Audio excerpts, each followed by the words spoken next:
నమస్తే, నా పేరు గోగన ఆయిషేషు. జనసేన పార్టీ దివ్యాంగుల జన సైనికుడిగా పనిచేస్తూ ఉన్నాను. అదేవిధంగా మరి ప్రపంచ దేశాల్లో మరి ఉపాధ్యాయులు ప్రధానమైన స్థానం. ఉపాధ్యాయులుగా మరి వారు విద్యార్థులు ఎంతోమందిని తయారు చేసి వారి ఒక ఉన్నత స్థానాన్ని కల్పిస్తూ వారి ఒక గౌరవాన్ని మరి నిలుపుతున్న ఉపాధ్యాయుల్ని గుర్తించే రోజు ఈరోజు. అదేవిధంగా డాక్టర్ సర్వేపల్లి రాధాకృష్ణ గారి జయంతి. అదేవిధంగా ఈ జయంతి దేశం మొత్తం కూడా మరి ఉపాధ్యాయ దినోత్సవంగా ఉన్న ఉపాధ్యాయులందరూ కూడా ఉపాధ్యాయ దినోత్సవ శుభాకాంక్షలు తెలియజేస్తూ ఉన్నాం. అదేవిధంగా మన ఒక కూటమి ప్రభుత్వంలో మరి ఆంధ్రప్రదేశ్ రాష్ట్రంలో గత వారం రోజుల క్రితం వరదలు వచ్చేసి విజయవాడ, గుంటూరు ఏరియాలో బాగా నీలమయమైపోయి అనేక విధాలుగా కూడా ప్రజలు ఇబ్బందులు పడుతూ ఉన్నారు. ఈ యొక్క ఇబ్బందులకి మరి కూటమి ముఖ్యమంత్రి వర్యులు నారా చంద్రబాబు నాయుడు గారు మరి ఆయన పెద్దవాడు, అనుభవజ్ఞుడు. ఆయన మరి విజయవాడ, గుంటూరులోనే మరి ఉండి ఆ నీళ్లు మొత్తం పోయేటట్టు, అదేవిధంగా ఎవరైతే మరి నీటికి వరదల ముప్పులో మునిగిపోయి మరి తిండి లేకుండా ఇబ్బందులు పడుతున్న అందరికి కూడా మరి ఆయన దగ్గరుండే ఆయన అన్ని సహాయాలు చేస్తూ ఉన్నాడు. ఇలాంటి ముఖ్యమంత్రిని మరి మనం రాష్ట్ర ప్రజలందరూ కూడా మనం ఓట్లేసి గెలిపించుకున్నందుకు ఈరోజు చాలా సంతోషపడాలా.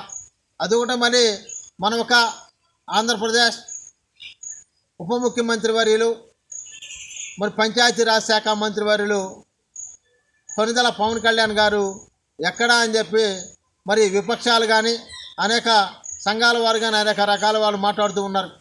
దానికి చంద్రబాబు నాయుడు గారు ఒక్కడే చెప్పాడు, పవన్ కళ్యాణ్ గారు వస్తే మరి ఈ ఒక్క జనాల్లో ఒత్తిడి జరుగుతుంది, జనాలకి సరైన టైంలో మంచినీళ్ళు, భోజనం, వాళ్ళ సౌకర్యాలు, అవకాశం దొరకదని చెప్పి ఆఫీసర్లు చెప్పి ఉంటే పవన్ కళ్యాణ్ గారు ఆగి ఉన్నాడు. అదేవిధంగా మరి పవన్ కళ్యాణ్ గారు గత 2 రోజుల క్రితం వచ్చి తెలంగాణ రాష్ట్రానికి మరి ₹1 ఆంధ్రప్రదేశ్ రాష్ట్రానికి ₹1 విరాళం ఇచ్చి, అదేవిధంగా ఆంధ్రప్రదేశ్ రాష్ట్రంలో వరదకే దెబ్బతిన్న గ్రామ పంచాయతీలు ఏవైతే ఉన్నాయో 400 పంచాయతీలు కూడా ఒక్కొక్క పంచాయతీకి ₹1,00,000 కాడకు మరి పవన్ కళ్యాణ్ గారు ఇచ్చి ఉన్నాడు. ఇంతవరకు కూడా ఏ